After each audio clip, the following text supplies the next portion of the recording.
Hello, everyone. My name is Fred. I'm one of the Joan Tisch Teaching Fellows at the Whitney Museum, and I'm also a PhD candidate in musicology at Cornell University. The focus of today's course, this is the second of a two-part series, is on blues music and spirituals. We will consider characteristics of these musical traditions and how they informed Ailey's artistic vision as well as artwork in this exhibition. So there are two main components of this. We'll think about important sociological events that shape the development of blues and spirituals, and think about how artists in the exhibition reflect on them. And we'll also explore some key elements of blues music theory, just some general musical characteristics of the genre using examples from Ailey's Blues Suite, as well as art in the exhibition. No knowledge of reading musical scores is required. I'll also be incorporating artwork to demonstrate how these musical ideas manifest. So overall, the goal is to gain some tools that allow for a deeper appreciation and insight into how Ailey's choreography engages with these musical traditions on both cultural and creative, expressive, artistic levels. So Edges of Ailey celebrates the life and work of the choreographer Alvin Ailey, who was born in 1931, and he founded the Alvin Ailey American Dance Theater in 1958. This is the first major museum exhibition dedicated to Ailey, and it was a 6-year-long project led by Adrian Edwards. So at the beginning of the last course, I provided a more detailed overview of the curatorial framework. As this is not a traditional retrospective exhibition, it may be good to have some context, but I don't want to reiterate anything. So for those who are new, or as just a brief recap, Edges of Ailey is structured in 3 parts and also includes a live series of live performances by the AAADT and the museum's 3rd floor theater, with the company in residence for 1 week each month during the run of the exhibition. So the basics are, there's a 3-part structure to this exhibition in the gallery. It's as follows. There's archival materials displayed in vitrines throughout the exhibition. You can see some here in the back, and these offer a glimpse into Ailey's intellectual world, creative process, and private life. And then there's the 18-channel looping video installation that features snippets of Ailey's choreography, interwoven with clips of him speaking about his work or notable figures discussing Ailey, or providing kind of glimpses into the culture of his company. And thirdly, there's the large installation featuring work by over 80 artists. And this installation is wrapped by the video installation and the archival material. And a part of the intention is to provide a fuller context for the history and themes that influence Ailey's life and choreography, placing the artwork in conversation with his legacy. So with that overview, let's just get started. So we're going to focus on blues first. So the first dance that Ailey choreographed for his company was Blues Suite in 1958. And at the time, Ailey was just 27 years old and choreographed 6 other pieces. Subsequent works such as Roots of the Blues in 1961 and Been Here and Gone further expand upon the themes and musical elements introduced in Blues Suite. And on the slide here, this is an image from Roots of the Blues. Now, to start us listening, I want to play a clip from Something Strange, which is the opening song or the opening track from Ailey's Blues Suite. And as we listen to the clip, I'd like you to focus on the very first sound that you hear.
Okay, so before I go too far into that song, I heard the train whistle, a moving train coming by, going off into the distance again.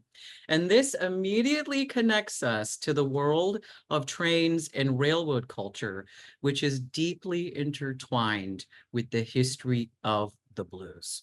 So initially, blues disseminated from the Mississippi Delta region to northern cities. And this is a key sociological event for understanding the development of the blues. So in particular, the first wave of the Great Migration, it was a key sociological event that influenced the development of the blues. And just as a brief overview of what that is from this perspective, the first wave of the Great Migration took place over the span of decades, roughly datable between 1916 and 1930. And this movement saw millions of Black Americans migrate away from the Deep South. The impetus behind the Great Migration was oppression and discrimination rooted in slavery, white supremacy, and the exploitive institution of sharecropping or tenant farming in this country. With the movement, people traveled north, largely along major railroad lines, or westward toward California, populating cities across the North and West. Now, in the exhibition, you can also find material that connects this to Ailey and Ailey's mother's life. So the Great Migration also shaped the life of Alvin Ailey and his mother, Lula Cooper. Born in Rogers, Texas, Ailey was raised by his mother, who was a tenant farmer and a domestic worker, and they both moved to LA in the 1940s as a part of this movement. Later on in his life, Ailey spent a short time in San Francisco before ultimately settling in New York. And this is just an example of the kind of material that you can find scattered throughout the exhibition in the vitrines. This is a personal notebook reflection, and it talks about family beginnings in Texas. So I just want to move on. So in this exhibition, there are some wonderful works on view that think about the Great Migration or what led people to flee the Deep South. And this section is titled Black Migration. And there's an installation view here that's a partial view. This is about half. It also is on the reverse side. Here are two works from this section in closer focus. The work on the left, the print on the left, is Samela Lewis's Migrants. And the work on the right is by Purvis Young, who is a self-taught artist from Miami. And it's titled Black People Migrating West. So this work is on poster board in a reclaimed wood frame. So the Great Migration is also where blues and blues musicians, the people, are coming from. Throughout the teens, 20s, and into the 30s, blues musicians came largely from the South, traveling along major railroad lines. So cities connected by the railroad, notably Chicago, Detroit, New York, and other stops like Kansas City, became important music cities and drove the development of different styles of blues music, including classic blues, rhythm and blues, and electrified blues. And this is an image here that maps out what cities are connected by railroads. So with this, the blues is a set of musical and performance practices that sort of coalesce through the Great Migration as it merges through these decades of movement. So before we get into some fundamental characteristics of the music, I want to take a look at a work in the exhibition that acknowledges the origination of blues and how it disseminated from the Mississippi Delta region to northern cities. And this work is titled Walter with Record Player. And I've circled it in this lime green at the bottom because it's kind of arranged right at the bottom and can be easy to miss. And then that photo on the right side of the slide is my cell phone shot of what this looks like at a close-up.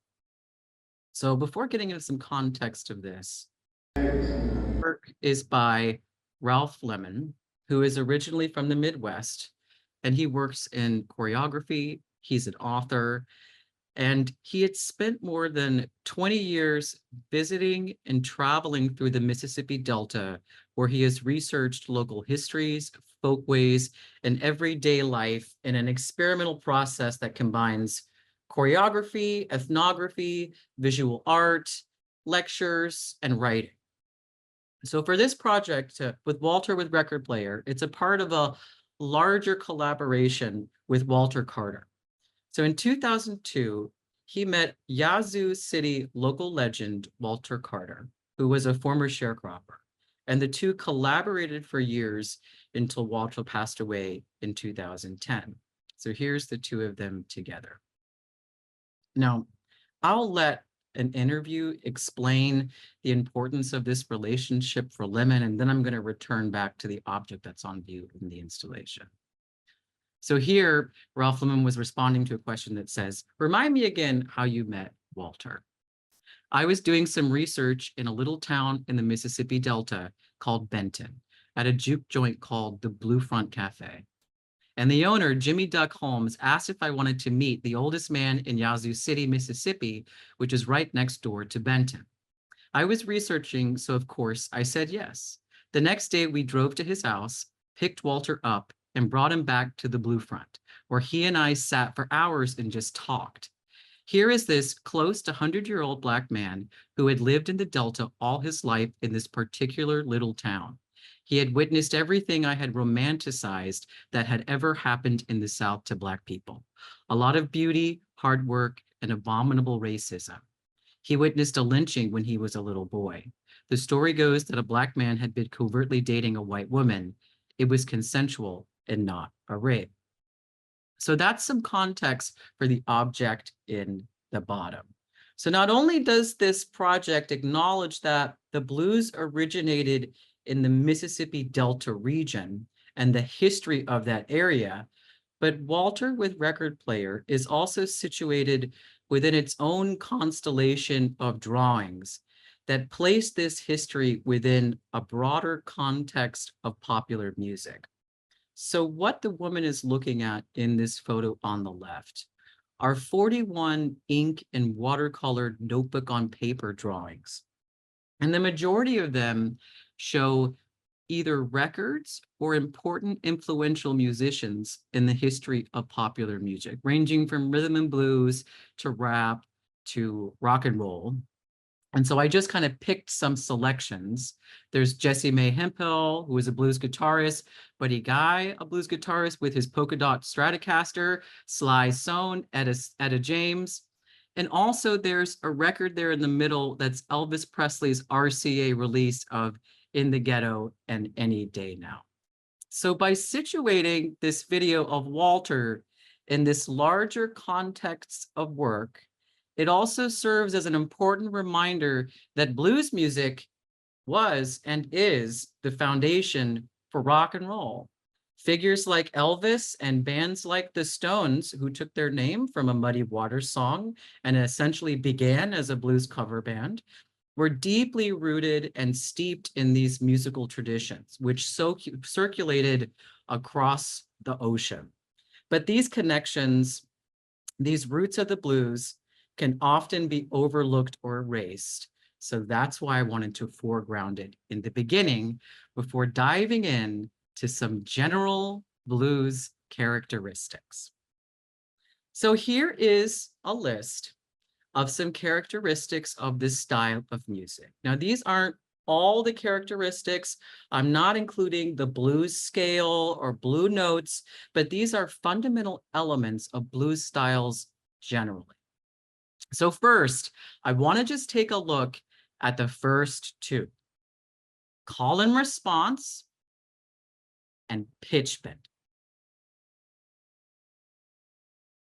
So in general, the standard form of a blues song is 12 bars, and this is what is called the 12-bar blues. Now, there are always artistic deviations from this standard. Artists are going to art. But overall, the general structure of a song is 12 bars. In this case, a bar is a measure of time that includes 4 even beats. 1, 2, 3, 4, 2, 2, 3, 4. That was 2 bars. If you ever hear someone say 4, 4 or in 4, 4 time, this is what that means. 4 beats per measure. Now, I want us to listen to another song off of Blues Suite, which is titled Good Morning Blues. And as you listen, keep the number 12 in mind and try to follow how the story unfolds through the 12-bar structure. Do aspects repeat? Is there a climax to the verse? When does that happen? So to help with counting, I'll also hold up my fingers with the bars so you can see exactly where we are in the music. So here we go. Good morning, blues. Blues, how do you do?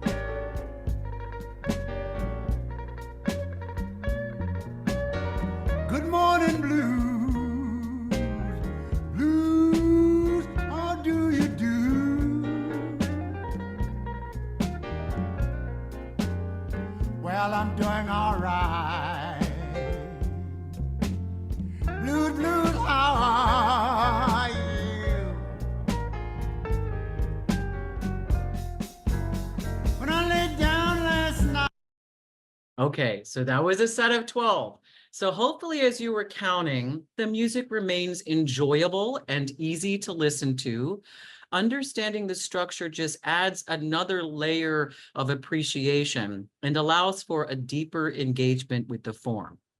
So that now we have that foundation, that 12-bar foundation in mind, I want to introduce the blues call and response, which is an important aesthetic aspect of this music. So in a standard blues form, the first 2 bars are sung, and the next 2 bars are an instrumental fill or a fill.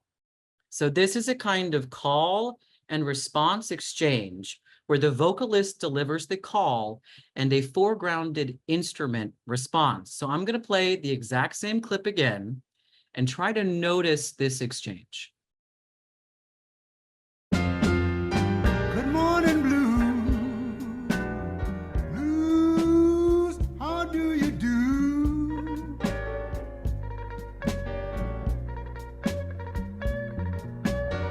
Good morning, blues. Blues, how do you do? Well, I'm doing all right. Okay, so hopefully you were able to listen and hear the back and forth dynamic between the vocals and the instrumentals. And this adds a lot of complexity to the character of the relatively simple 12-bar structure. What's also important to notice here, and this is the second major bullet point, is how the instrument responds. It's mirroring the inflections of a human voice, and this technique is called pitch bending. Pitch bending gives the instrumental response an almost voice-like expressiveness, which is a hallmark and part of the innovation of blues music, especially electrified blues. The use of the guitar as an extension of the voice is pretty common for electrified blues guitarists like Muddy Waters, for example. They're pitch bending in a way that the voice can bend pitches.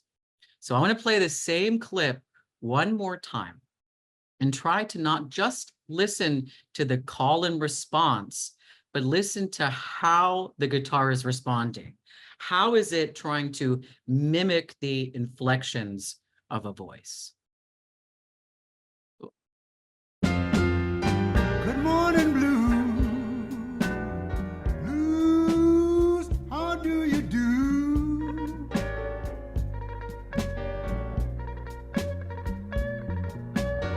Good morning, blues. Blues, how do you do?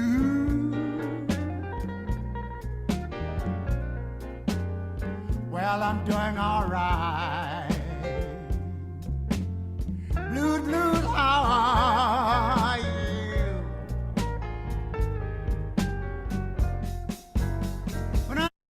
Okay, so this call and response dynamic in blues music creates a unique kind of participatory listening. As listeners, we don't need to just focus on the lyrics for meaning, but it's also participating in a broader dialogue with how the instrumentalist is communicating in this back and forth dialogue. It's a two-way dynamic. I'm going to play now a clip from Blues Suite. And in this version, this is a version that Ailey choreographed for the camera. And at the beginning of this clip, you'll also hear him introducing the work. So pay attention to that. And as you watch, try to think about how Ailey's choreography is engaging or reflecting these fundamental musical characteristics of the blues. That's a goal of what I'm trying to do here. And for me, just to get the ball rolling with thoughts, one thing that stood out immediately is how the dance revolves around pairs and duets, and how this might add engagement with the call and response structure that's embedded in standard blues form.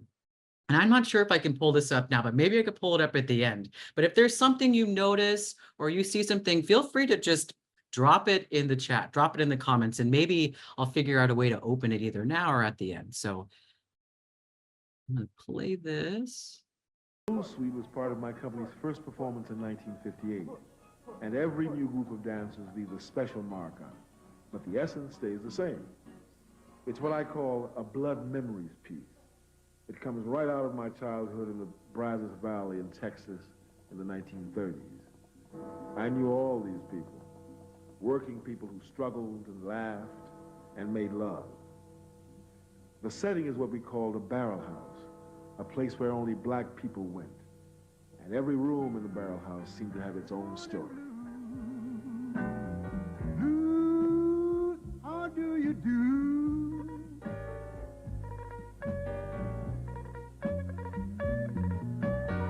Good morning, blues. Blues, how do you do?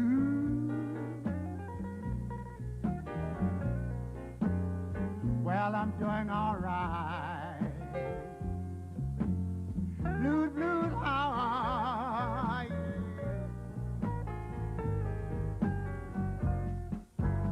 When I laid down last night,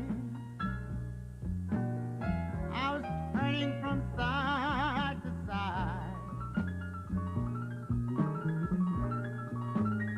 I tell you, when I laid down last night, I was turning from side to side.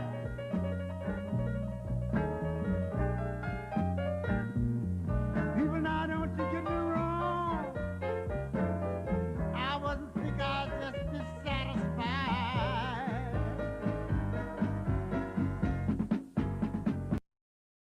Okay.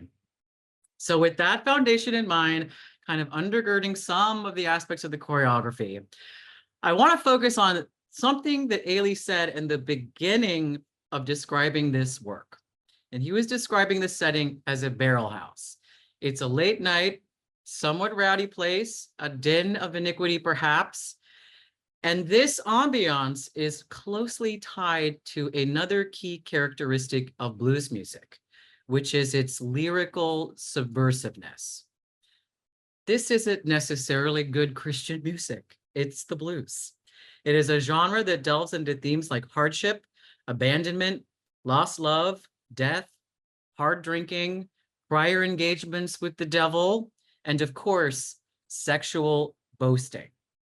These raw, often taboo topics, especially at the time, were central to how blues cultivated in the 20s and 30s an aesthetic of authenticity, a kind of raw verisimilitude, a grittiness.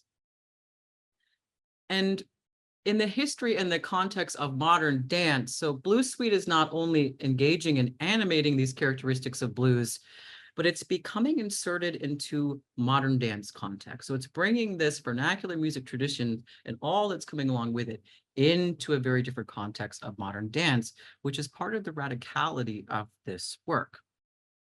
Now I'm going to focus quickly on the work of one artist in the exhibition, Bill Traylor. And this on the left is a photograph of the section titled Black Music, and it's right next to the Walter piece by Ralph Lemon. And this work was new to me. This is something that this is an artist that I really learned about for the most part while engaging with this exhibition.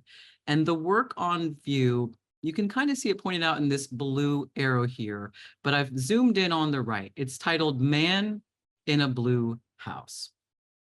So just for some brief biographical context of this artist, this is Bill Traylor, and he was born near Benton, Alabama in 1854 or 1856. He was born into slavery, and when he was either 7 or 9 years old, when Abraham Lincoln signed the Emancipation Proclamation. Now, there's a lot of myth around Traylor, which is something that links him to blues musicians, figures like Robert Johnson. But what we do know is that Traylor didn't start making art until he was in his 80s, when he began drawing outside of the doorway of a blacksmith shop on Monroe Street in Montgomery, Alabama. So this burst of creativity lasted about 3 years, from about 1939 to 1942, when World War II interrupted it. And during this time, Traylor produced around 1,500 drawings. And most of the drawings that I've seen are ambiguously dated 1939 to 1942, along that period where he was working.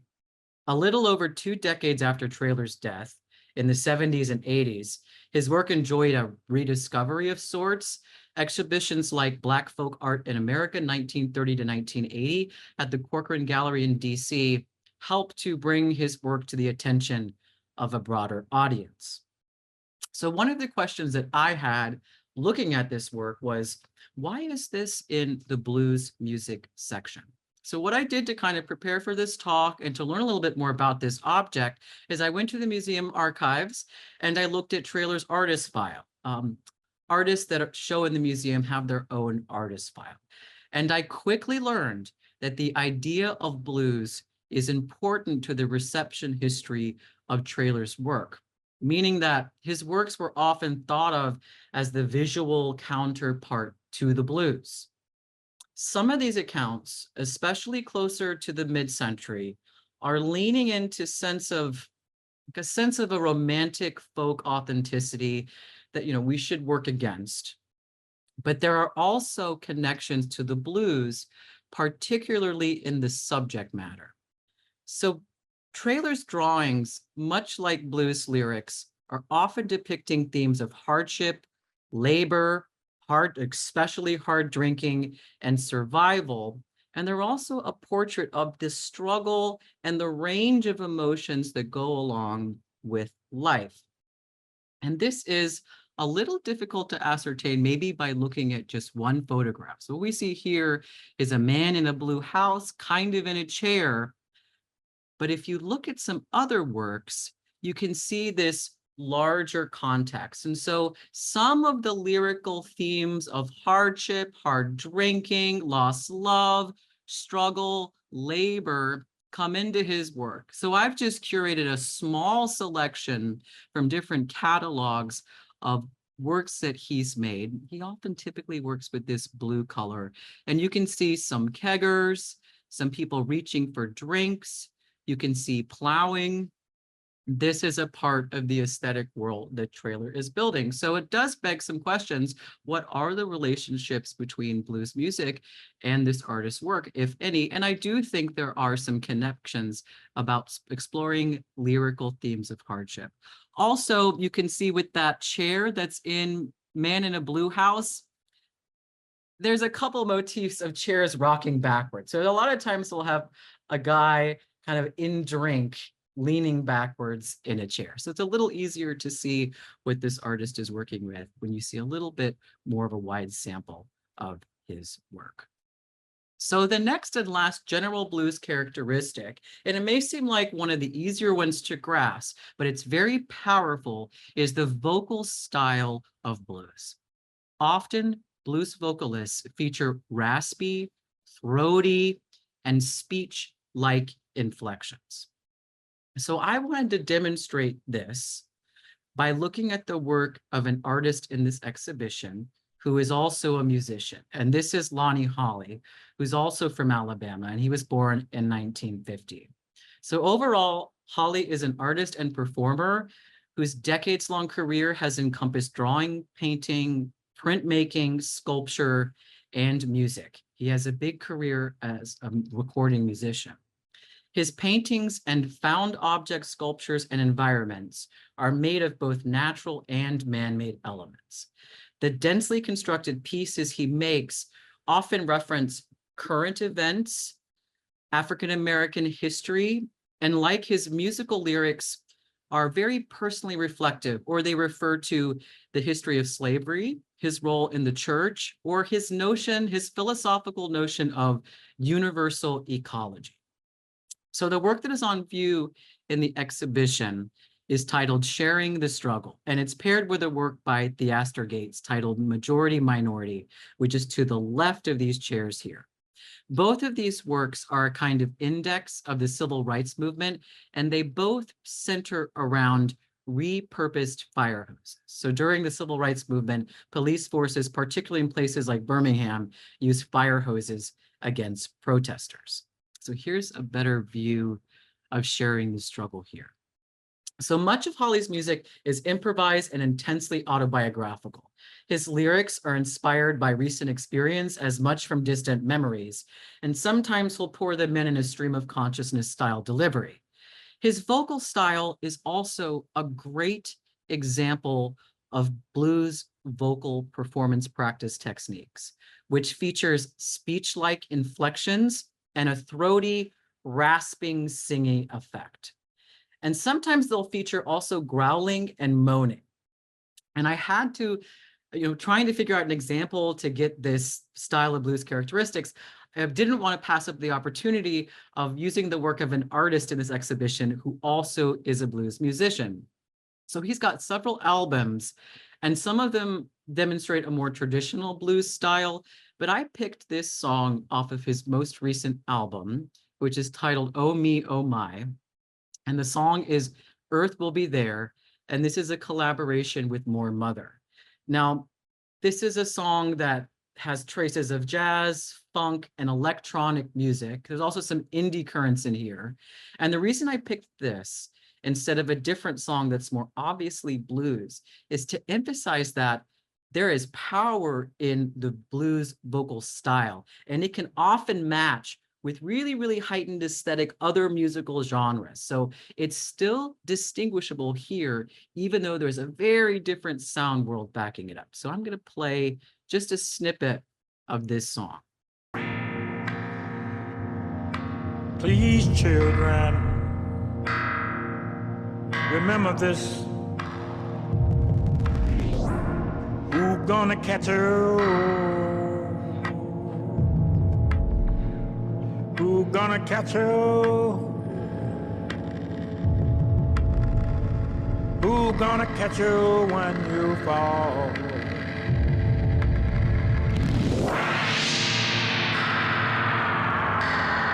No matter how far, who gonna catch you? Who gonna catch you? Gonna catch you when you fall. Who's gonna catch you? Who's gonna catch you? Who's gonna catch you when you fall? Earth will be there. Earth will be there.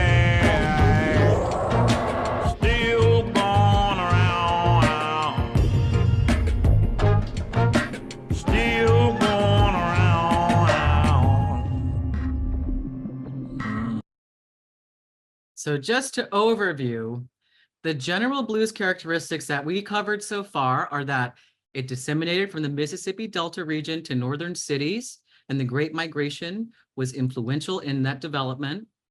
There is a call and response interplay between the vocal and the instrumental. Blues uses instrumental techniques like pitch bending to mimic the qualities of the human voice. Lyrics often explore themes of hardship, abandonment, lost love, and sexual boasting. And the vocal style of blues often features raspy, throaty, and speech-like inflections. But now to kind of close up the discussion of the blues, it would be remiss of me to not acknowledge the fundamental role that women singers played in the development of not just blues music, but early recording music industry. And so this is noted a bit in Ailey's piece, The Mooch. So what you're seeing here are two photographs of this work. So The Mooch was created originally for the CBS television series Festival of Lively Arts for Young People, in a program that featured 6 Ailey dances choreographed specially for the dancers of the Alvin Ailey Repertory Workshop. The first program was telecast in 1974, but there was an additional premiere at the New York City Center in 1975. So The Mooch was choreographed to music by Duke Ellington, and Ailey dedicated the work to 4 important Black women performers of different styles: Florence Mills, Marie Bryant, Mahalia Jackson, and Bessie Smith. So the photo on the right is Judith Jamison as Bessie Smith in The Mooch. Judith Jamison was the director of the Alvin Ailey American Dance Theater after Ailey passed, and I believe that she's still the director emerita. So Bessie Smith is where the blues comes in here.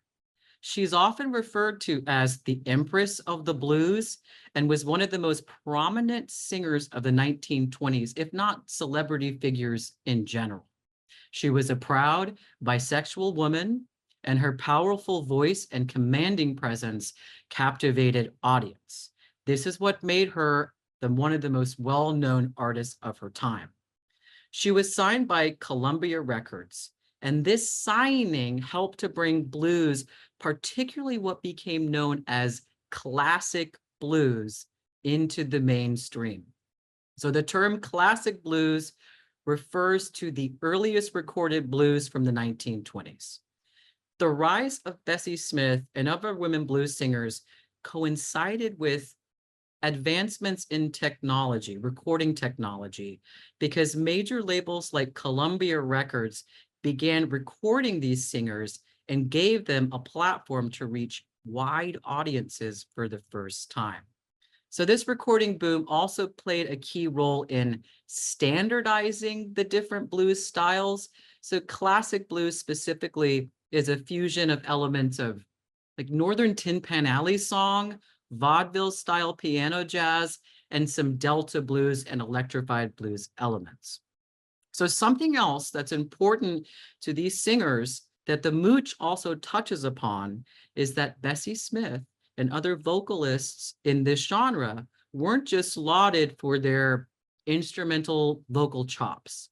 They were also celebrated for introducing a new kind of performance, often singing about themes involving sexual boasting or other kinds of bold expressions of female sexuality. This made the genre appealing to new audiences who were buying these records, further cementing the blues's importance in the social and cultural dynamics of the time. And this is a very upfront approach to sexuality. And in comparison to a lot of the other music that was available at that time for the market, which is very bashful, talking about flowers and sweet little kisses on the lips, this was something very, very different. And I'm going to play an example from a song titled I Need a Little Sugar in My Bowl. And this is just one song that is using sexual innuendo. And I'm just going to play it and let it speak for itself. And this is the end of this song. And this has been recorded by other singers as well. I need a little sugar in my bowl. I need a little hot dog between my rolls. You getting different, I've been told. Move your finger bowl. I need a little steamy on my floor. Maybe I can fix things up so they'll go. Get off your knees, I can't see what you're driving at. It's dark down there, looks like a snake. Come on here and drop something here in my bowl. Stop your fooling and drop something in my bowl. So I'm going to leave that up for personal interpretation, but the point I want to highlight here is that this was a very direct approach to sexuality, and these women were celebrated for this. There is also some elements of exploitation, but in works like Alias the Mooch, it's kind of referencing the fundamental role that singers like Bessie Smith played in really popularizing this music, which came along with the development of the recording industry in general. And kind of to make that point, I've also included an advertisement on the left side for a graffinola that was sold by Columbia, because I want to underline that classic blues was also instrumental in driving the dissemination of music through early technological means. So Columbia Records, for example, wasn't only making and selling flat discs, which became prominent in the 1910s, but they were also manufacturing the furniture needed to play these records. These large, expensive phonograph cabinets, or more updated models like the Graffinola, were marketed alongside the records, creating an entire lifestyle around the music. People would buy these music systems to host parties, dance, and enjoy the music in a social setting. And this technological and commercial development played a big role in the emergence of youth culture, the youth culture of the 1920s. So think of the jazzers and people partying in stories like The Great Gatsby. So lastly, so that literally close out this section on the blues, I want to take a look at a work by Charles Gaines, who's in this photo here, who's an important conceptual artist, that looks at the furniture needed to play records and turns it into a sculpture. So Gaines's work, titled Soundbox, is also located in the Black music section of the exhibition. And I've marked it here with another blue arrow because it's a little hard to see. So Soundbox takes the form of a wooden bookshelf speaker. It's made in 2021, so this is a deliberate nod to an older model of a playback speaker. So in place of the speaker cones or the mesh are vinyl records, each containing a rendition of the powerfully evocative 1939 song, Strange Fruit, which was written in response to a horrifying era of lynching. The 12-inch vinyl on the bottom is a version of Billie Holiday singing this, and the 7-inch vinyl on the top is by Josh White. According to Gaines, Soundbox evokes the ongoing legacies of this violent history, while also speaking to the ways that music has been instrumental among communities of color to process, mourn, and raise awareness. This object, this Soundbox, also provides another look at the purpose of music playback systems. Sometimes it's like you're not supposed to see the actual object in the space and just hear the music, especially now with more digitized systems.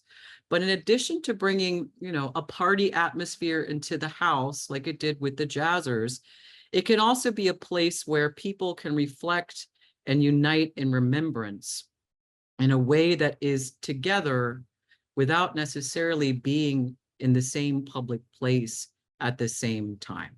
So this work is also shedding light on the role of what it means to bring music and the systems that bring music into domestic spaces, into groups where people come together outside of the public. So next, I want to switch over to explore a little bit the influence of spirituals in Ailey's practice, but specifically in Revelations, and particularly Jubilee singing.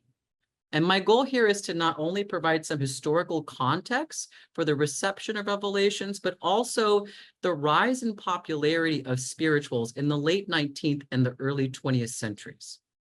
What I want to highlight specifically, because there are many different aspects of this tradition, is something called vocal texture. Because there was a unique vocal texture and ensemble dynamics that characterized performances of spirituals by Jubilee singers, which was the major way they were disseminated at that time. So there's one work in the exhibition that nods to spiritual singing and Jubilee singing, which is a watercolor by Palmer Hayden. So I pointed it out in this blue arrow here, but it's a closer view shows you a little bit more about what this object looks like. And then I'll talk a little bit about who he was. So Palmer Hayden was born and schooled in Virginia. He took his first drawing lessons from a correspondence school while serving in the US Army during World War I. He later studied at Cooper Union, Boothbay Art Colony, and l'École des Beaux-Arts in Paris and Brittany. His work focuses on the everyday lives, cultural heritage, and folk traditions of African Americans, often blending a kind of realism with his own symbolist language to capture the spiritual, social, and historical experiences of Black communities in the early 20th century American context. It's mostly early 20th century and mid 20th century. So for example, one of his most celebrated works is his series of 12 paintings that depict the legend of John Henry. In this series, Hayden illustrates the Ballad of John Henry, which is the story often told through rural blues songs or folk songs about the life of John Henry, a steel-driving man, and his duel against a drilling machine. It exists in many versions and has been the subject of numerous stories, plays, books, and novels. According to Hayden, he was drawn to this song, this ballad, for its cultural and literary significance, particularly for African Americans of his time, as it symbolized labor struggles and the shift from agricultural to industrial work in America. So just as music plays a central role in the John Henry series, Hayden's painting Spirituals, parenthesis, Dreams, continues this focus, this time highlighting the significance of spirituals. So before I go into a little closer analysis, I want to upfront that something remarkable to me about this painting is that it does not just depict singers performing. It simultaneously gives one a glimpse into what they might be singing about. And in this context, it's a glimpse into the kind of stories, the kind of reflections, the kind of expressions that spirituals enunciated. So in the top left corner, there's like a nighttime scene with corn husks. On the top right corner, there's some cotton and there's kind of a sun beaming in. So these might be a nod to the subjects of work songs that get folded into the spiritual tradition. And the bottom there seems like an entirely other world that doesn't have to do with the physical location of the singers. If the top half of the painting did, there's a woman who's walking along a path with a basket on her head.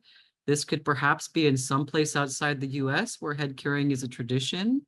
There's some mules and donkeys, and then there's a voice singing, kind of a head without a body. So in addition to this painting being able to depict what spirituals are about while showing the act of performing, I also want to highlight that look at how the singers are positioned. And this could reflect the dense musical textures that were created through spiritual singing by layering multiple voices together. The four men that are singing are in very close contact with each other. They're very attuned to what the other is doing. And this dense, thick layered tradition is a very important characteristics of spirituals as they were popularized through the Jubilee style of singing. So for the last kind of musical example and general characteristic that I want to go through, I have here a photograph of an album of recordings by the Fisk Jubilee Singers. So in 1871, the Jubilee Singers of Fisk University in Nashville, Tennessee, were formed by the school's treasurer, George White. It was a kind of fundraising effort, which is a part of how the history of the Jubilee Singers goes. These young singers, the first and second generations, some of whom were formerly enslaved, brought with them a repertoire deeply rooted in their experiences, which were the work songs and folk spirituals of enslaved peoples. They began performing these songs on stage for both white and Black audiences in the US and Europe. And this success marked the start of what became known as the Jubilee phenomenon. The success of the Fisk Singers inspired other choirs to follow suit, other quartet, other ensembles to follow suit, and in doing so, transformed spirituals into commercially viable performances. This marked a significant shift as spirituals began to move from informal folk traditions into formal concert settings. This transformation was also key to popularizing spirituals among both Black and white audiences in the last quarter of the 19th century. And this contributed significantly, among with other things, to the rise of an emerging Black entertainment industry. So in the Jubilee tradition, ensembles create dense musical textures using multiple layers of different voices. In this style, there was a broad range of interpretations of how to arrange voices. Sometimes spirituals were harmonized spontaneously in performance, and some groups were celebrated for building a texture of voices in which individual voices could be really identified and stick out.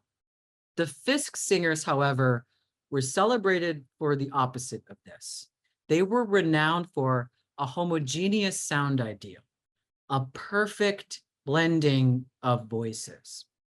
So in particular, the Fisk Singers presented spirituals through studiously rehearsed arrangements. They were university students, and this offered a more deliberately cultivated performance style that was initially designed to complement concert music repertoire. And in this slide, I have a quote from the North British Daily Mail, printed in 1873, and it reflects, "The charm of their music does not depend upon individual voices. In their singing, the voices are so beautifully blended that individuality is nearly lost."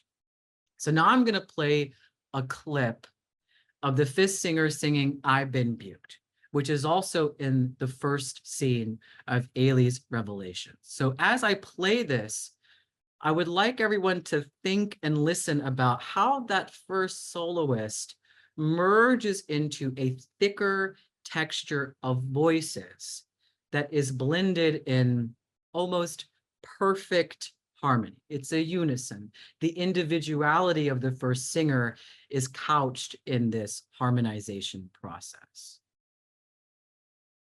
I've been buked and I've been scorned.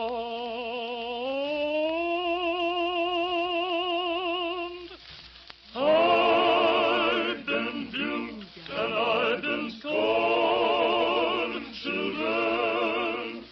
I've been buked and I've been scorned.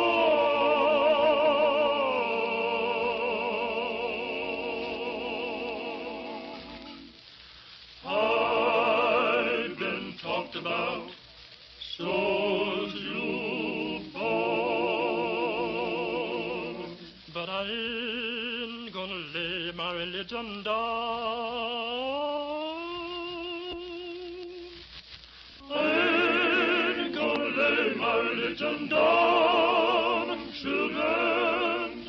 I ain't gonna lay my religion down.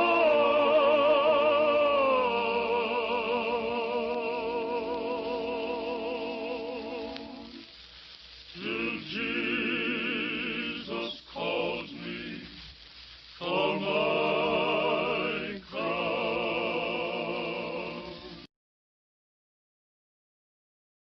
So this slide here is a photograph of performers in the first scenes of Revelations. And then I paired it with what it says about the Ailey repertoire from the company. And on this paragraph, I want to focus on something in this quote, I want to focus on something in the third paragraph.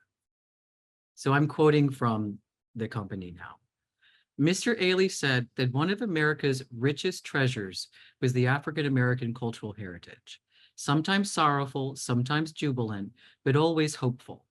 This enduring classic is a tribute to that tradition, born out of the choreographer's blood memories of his childhood in rural Texas and the Baptist Church. Since its premiere in 1960, the ballet has been performed continuously around the globe, transcending barriers of faith and nationality and appealing to universal emotions, making it the most widely seen modern dance work in the world. So what I'm trying to connect here by talking about the aesthetic of vocal textures in Jubilee singing is to the idea of collective movement in the beginning of Ailey's choreography and Revelations. So I'm trying to emphasize how there are parallels in how both forms are creating a unified, powerful emotional expression. So I don't mean to suggest in any way that this is the only way to think about the musicality of spirituals in Revelations or even the opening. My hope is that by drawing attention to vocal textures and the art of harmonizing and layering voices, it will enrich one's experience of this very powerful opening moment of this work. So as the Fisk singers were celebrated for their perfect blending of voices into a kind of unison, Ailey's choreography often mirrors this idea at key moments in the introduction, with groups of dancers moving together as if they are a single cohesive mass. There's a lot of group work here. It's really connected to the ground. And this unity of movement, whether it's visual through the dance or audible through some vocal textures, in both cases reflects the spiritual and emotional power of collective expression, where individual voices can merge together to create a greater harmonious whole. So I was trying to brainstorm a way to show this, to kind of end this talk. And instead of showing a video clip of the work, like I did with Blue Suite, I wanted to catch how it looks in moments in the exhibition. So this is a moment in the 18-channel frieze that wraps the installation where the beginning of Revelations is performed. And I think this gives a good description or a good depiction of how these bodies are coming together with the sounds of the musical texture. This is a very harmonized unison arrangement. We're not pitch unison, but levels unison. So I'm going to play that now. And I apologize for my poor cell phone footage, but this is what we've got.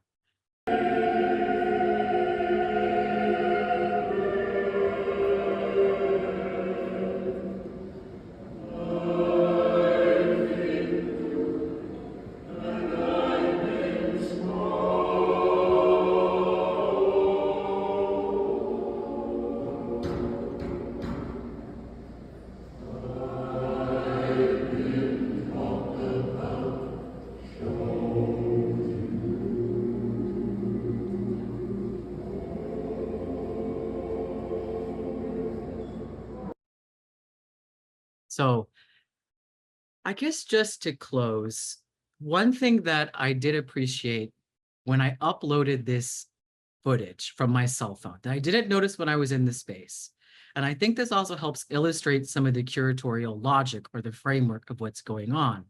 So that David Hammond's piece, which is the kind of bloom of locks in the middle, that kind of with the locks kind of emerging out of like a central bed of rocks. Looking at this now, it mirrors some parts of the choreography at the beginning of Revelations. And this is sometimes the logic that happens when you go through this exhibition. You can be looking at an object, and then some of Ailey's choreography or some other historical context comes in and really does surround the object, giving it another read. So that's also another way to engage with the exhibition. So now, if anyone has any questions, I know I didn't talk too much about the structure of the exhibition or how it works. Please let me know in the chat, but we're at 4:01. So thank you for staying with me. And I'll just take some questions now if anybody has any.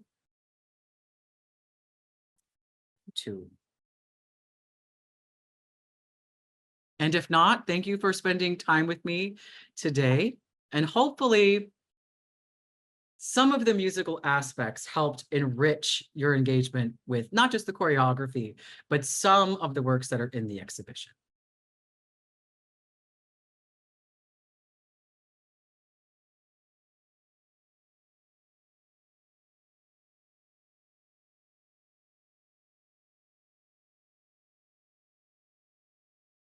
So if there are no questions, I'm going to log off. So thank you for your attention. And I really hope that if you haven't had a chance to see the exhibition, you want to and are able to, spend time viewing it in different ways, different pass through, and it will be up until February.